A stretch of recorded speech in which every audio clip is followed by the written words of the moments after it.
Cool. Well, good evening, everyone. Just by way of quick introduction, my name is Devion Tharpe. I'm a solution engineer here at Gravitee. And as you can see, today's conversation is going to be on improving API security with the design-first approach. I realize that I am the last thing stopping you all from cocktails coming up, so I'll try to make my way through this pretty easily here. But with today's agenda, I think the biggest thing to cover is the rise of design-first. So as we know, traditionally, code-first APIs were traditionally how people develop their APIs. We've since seen the rise of design-first, which is going to focus more on the API definition before the actual building of the APIs themselves. And as you see below, there are going to be a couple benefits that we'll look at, especially as we talk to the demonstration today with Gravity's visual designer. So one of the big things is going to be improved communication and faster iteration of those APIs. So when we are able to get on the same page about the APIs that we're creating, we no longer have to worry about code breaking and then having to go back and fix everything that we're looking to push out potentially. Better developer experience and parallel development. So one thing that's often forgotten about is that developer experience when those APIs are being created. Putting developers in a situation to where those APIs are, they have to code them first and then go back and fix things. Just doesn't start things off from a developer experience standpoint and being a good way to kick things off. And then naturally, governance and security. One of the big things that we'll talk about with Gravitee today is the ability to include many different authentication methods on those APIs. So those are going to be a couple of things that we'll talk about with the rise of design first. The next thing is going to be this outstanding quote. So API security incidents affected 95% of the organizations in 2021. 34% of these organizations also had a lack in API security strategy. I think as we talk through the demonstration or the workshop today, you'll notice that when we push things into API Manager, we will be able to, one, go in and do design flows. That's going to allow us for each of the commands that we have that are part of the API, control how those are being authenticated and how those APIs are being used. And then overall through Access Manager, that'll also allow us, when someone subscribes to an API, create an application to which we can manage how that API is being used. And that brings us to the Gravitee IO platform. So again, the focus of today's conversation is going to be on the API management piece and the access management piece. So API management, we're going to manage the entire lifecycle of the API. So when we think about creating the API potentially, publishing the API, building out documentation, that'll be what we'll see on the API management side. And the access management piece is going to allow us to build and centralize core authentication methods on top of the APIs that are being leveraged in API management. There will be additional controls as well.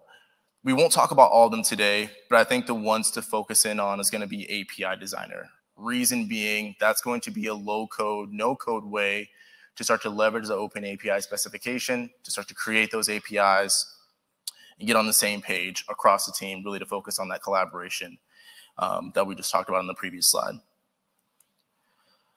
All of this is going to be bundled up in an enterprise platform. So when enterprises are looking to get everything all under one umbrella, they no longer have to have many disparate systems or where they're building out their authentication, or they're building out their APIs. We keep everything housed under one umbrella.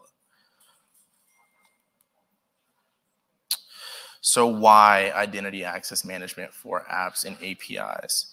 The biggest thing, again, is centralizing everything under one platform. So what you'll notice as we go into the demonstration today, we'll start off in access management and be able to create these applications. That way, when someone goes into our developer portal and actually subscribes to use an API, we are able to understand, again, how they're using it and begin to authenticate what they're using with that API. As you can see here, one thing that's bolded is this is about inclusiveness, fairness, and frictionless onboarding. We want to be able to associate those many different authentication methods to all the APIs that have been created in a very, very seamless and easy fashion, as opposed to having to do something different for every single API that's created. And why API security? So we kick things off with the application itself and the resource owner. We want to be able to authenticate that application and add a strong security layer on top of that. And what we notice with the resource server in the middle is going to be that API gateway that Gravitee will provide. The big thing here is going to be authenticating what we need from the API gateway to the resource server. But not only that, again, once that application is created into the API gateway. So again, the big takeaway from this workshop is going to be how can we leverage a solution like Gravitee to achieve this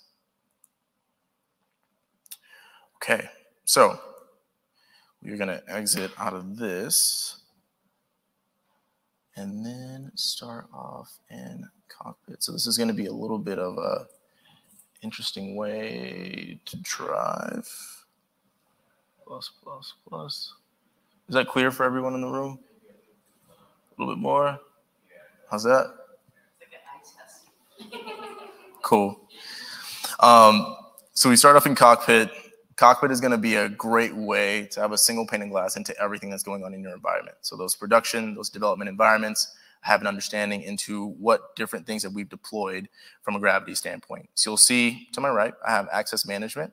It's going to be where I'm going to manage anything and everything to do from a security standpoint, and then API management. The first place we're going to go is going to be access management. So as I click into this, looks like I have to do this for each screen. This dashboard is going to give me insight to any and all the applications that are being leveraged for the APIs that we have created within Gravitee. So one of the things that I want to walk through today is what that looks like for maybe Oauth 2.0. How do we start to create that authentication to be leveraged when someone subscribes to an API? So we focus on the applications piece, and what we are going to click into is going to be the dynamic client registration.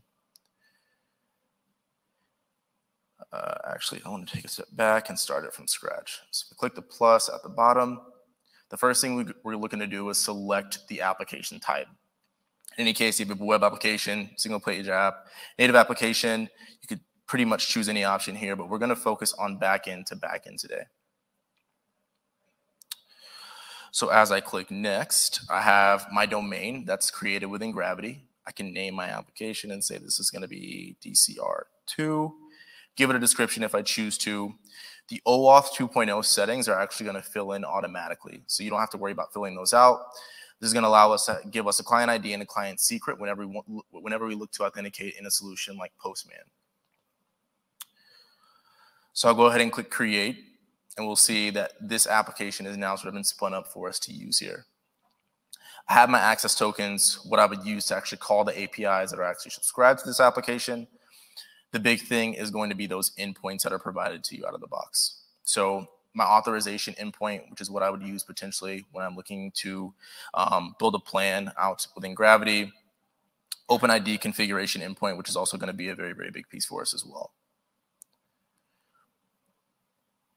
As I go into settings, this is going to give me the overall view into Oauth 2.0 or OpenIDC. So I click into this. I have my client credentials already selected. That's how I want to grant the flows. And then client secret basic is going to be what we would select for the type that we're looking for here. And then as we go into those scopes, we would actually look to add the scope for client registration admin. Again, this is going to allow us to understand as people subscribe to these applications, how we can grant them access via the authentication methods. So I will select that here and click add. I've actually gone through and created this so we can go in and take a look at what it looks like once it's complete and everything that's encapsulated. So if I go back to my applications, click the DCR1, we see the endpoints are going to be created for us like so. And in the settings standpoint, I have my client ID, client secret, as well as the authentication for my Oauth 2.0. We'll look at the scopes. This is going to be configured for DCR admin and OpenID. So either one of those authentication methods I would be able to use as we look to create this API. So now that that is configured, we're going to take a step back and go into the API designer.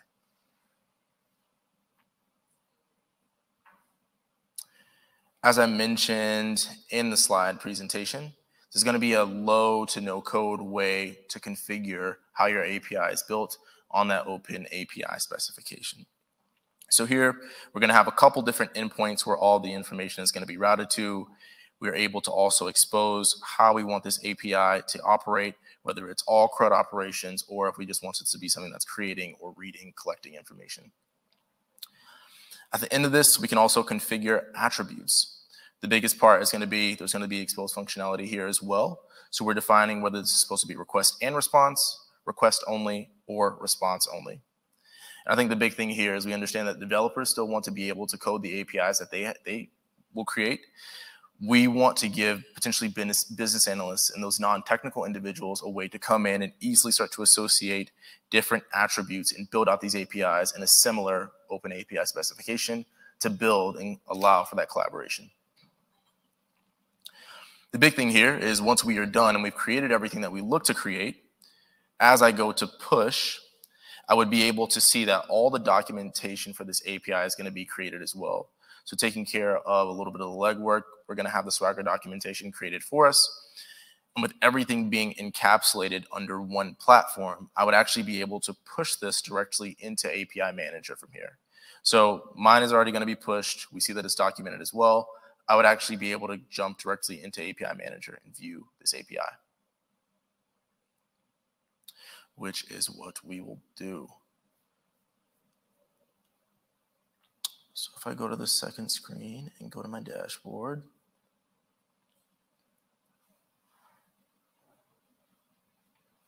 the goal now is to actually walk through the API, what it looks like to create an API plan, and how we can start to associate that OAuth 2.0 authentication on the API itself. So starting off on the dashboard, just going to be a quick way to start to gain metrics into how the API is being used. Whether we're looking to look at it by user, specific tenant, I could easily start to filter what is happening with my API over time. But as I click into APIs, I want to create an API from scratch here. And so you'll see that we could either use the API creation wizard. We've just checked out the API designer where the API was pushed from, or importing an existing API. That'll bring over that Swagger documentation and that definition that we could have defined previously, which is a big question from individuals. Do I have to use the creation wizard or designer? We would support an import of APIs as well. So if I click that I want to use the creation wizard, I say that this is going to be the API days NY. We want to go ahead and associate a version to this as well and give a quick description. So this is a demo API. The context path is going to be how you would actually navigate to this API. I'm going to have to create something API NYC demo. Create something that we could potentially use Postman to fire off and collect the information from this API. As I click next, I want to configure a backend in which we want to associate to this API, in which for this demonstration, it could be pretty much anything. But if I click advanced mode, as we look into potential multi-tenancy, you will have the ability to associate tenants or sharding tags to this if we were looking for the API to reach different areas once we're kicking it off. I click next. I'm going to say that the name of this is going to be my free plan. We'd actually make this one keyless. This one is going to be just quick and easy to use so we can see how the API works. The description is going to be demo for API days. And on this API itself, the plan that we're creating, we can start to associate rate limiting and quotas. So we'll say that I want my max request to be 3 over 1 second, with the quota being 10 over 1 hour. So we're able to control how this API is being used. And then as I click next, I'm going to associate a Swagger file.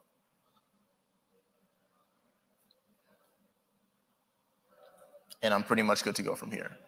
So from here, I can select whether I want to create the API without deploying it, or if I want to create and start the API. As I click create and start the API, what we'll notice is the API is going to be deployed and started. And this is where I would actually manage the entire lifecycle of this API.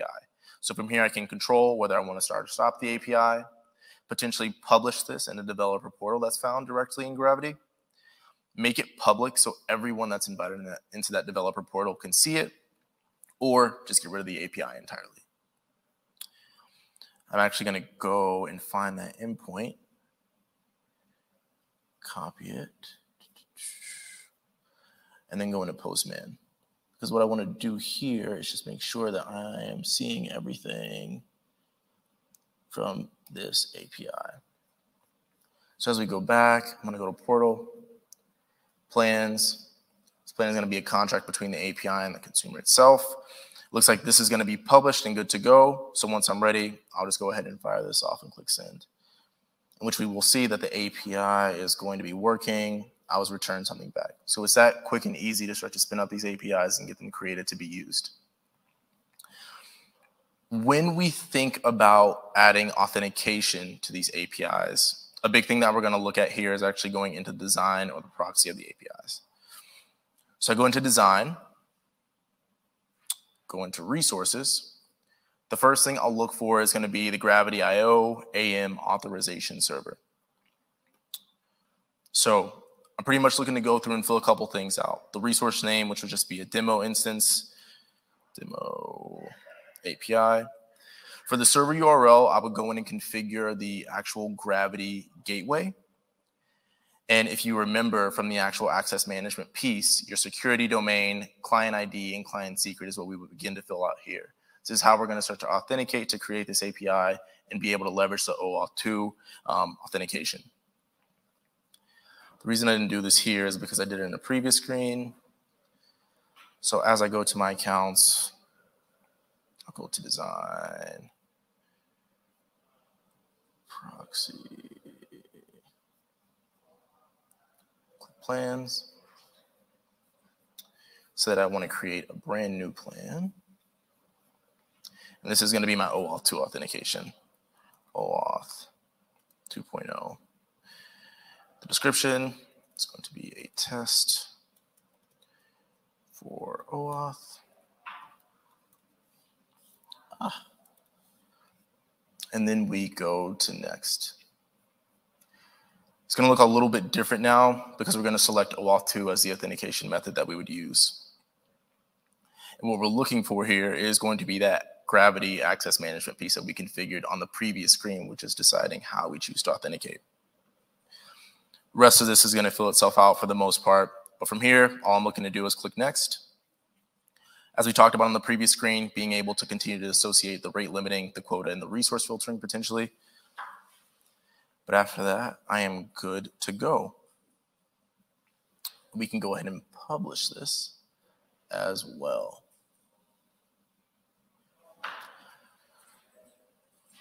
We're going to go ahead and redeploy this.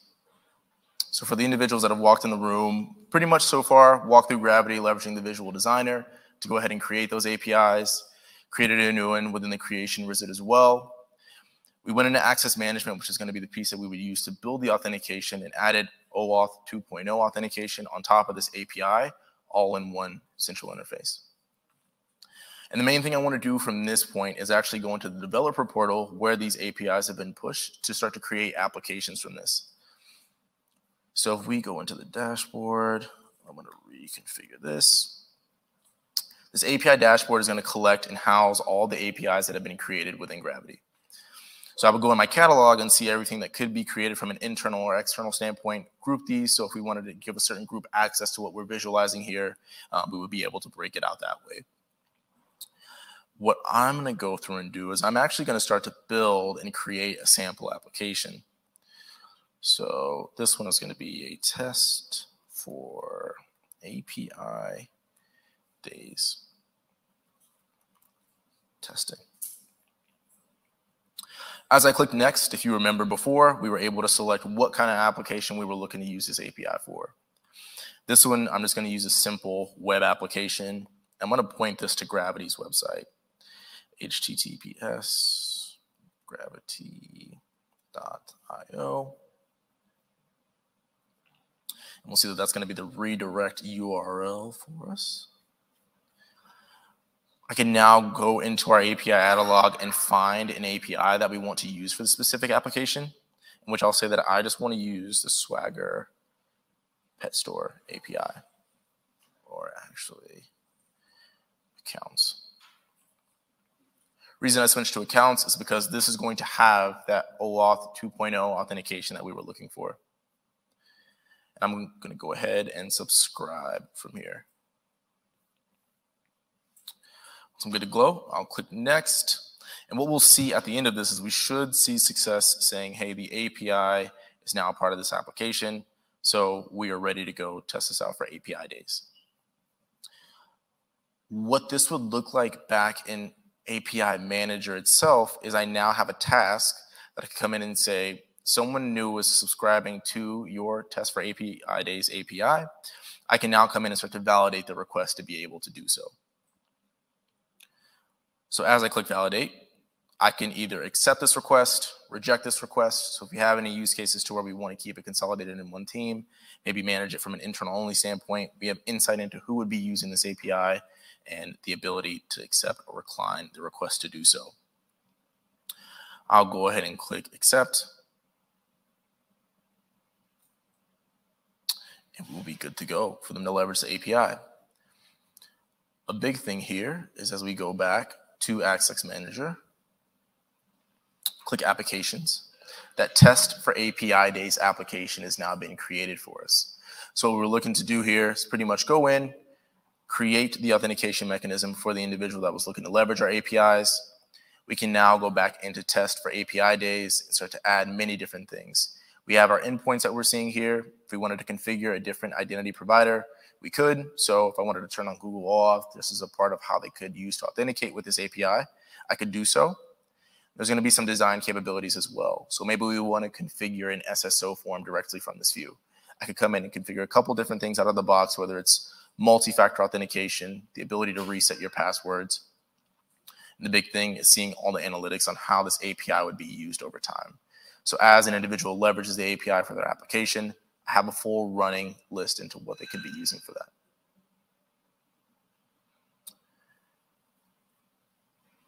Perfect. Any questions from the audience? I told you I wouldn't hold you long from your cocktails. I held tight to that.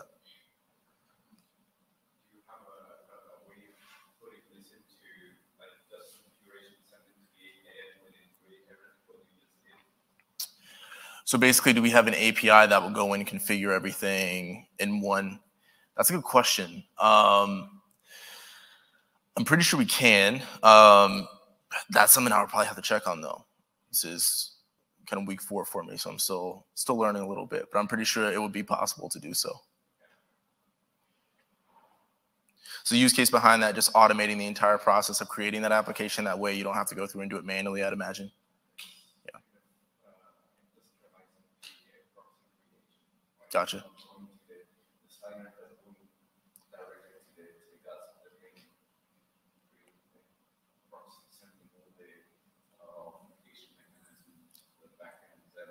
Yeah. That's a lot.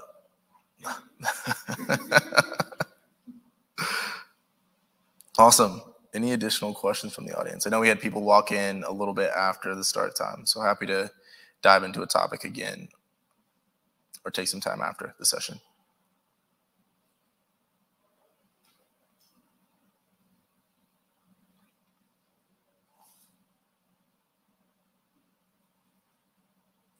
All right, guys.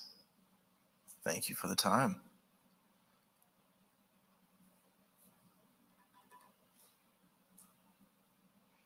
I don't know if we just like walk away or we clap or anything, but it's been great. It's been fun.